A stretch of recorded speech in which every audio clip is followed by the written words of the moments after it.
The Fat Boy in the Kitchen. We called him the Fat Boy in the Kitchen, not out of cruelty, just efficiency.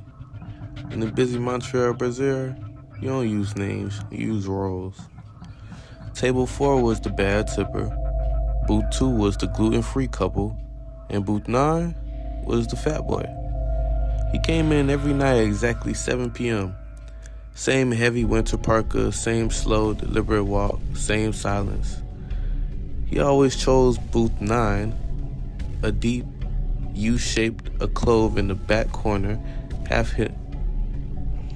He always chose booth 9, a deep U-shaped alcove in the back corner, half hidden behind frosted glass in the coat rack.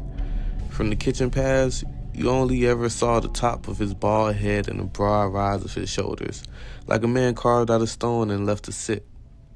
He ordered the same thing every night. He ordered the same thing every time.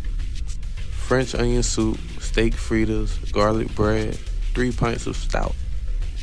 No modifications, no complaints, no conversation. Perfect customer.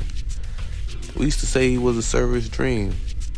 He'd sit there for 3 hours exactly, 7 to 10, eating slowly, watching something on his tablet. At the end of it, he'll leave cash and a 30% tip without fail. Then he'd leave. Every night. Until last Tuesday. A snowstorm buried Montreal early that evening. By 8:30, the restaurant was empty except for him.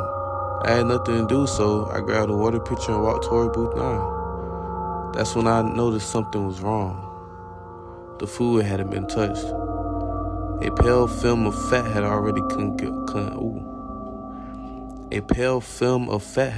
congealed over the steak, and the booth was empty.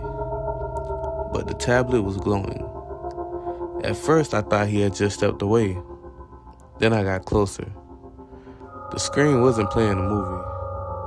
It was playing him. A live-looking video feed of the Fat Boy sitting perfectly in the exact booth, eating, chewing, blinking, wiping his mouth. Every movement synced so precisely that from a distance it would have been indistinguishable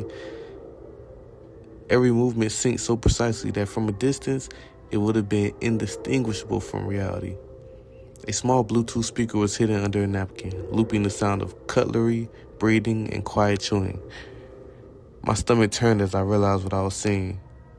This wasn't entertainment, it was staging. The booth's position made sense now. Hidden from the dining room, shielded from sightliness,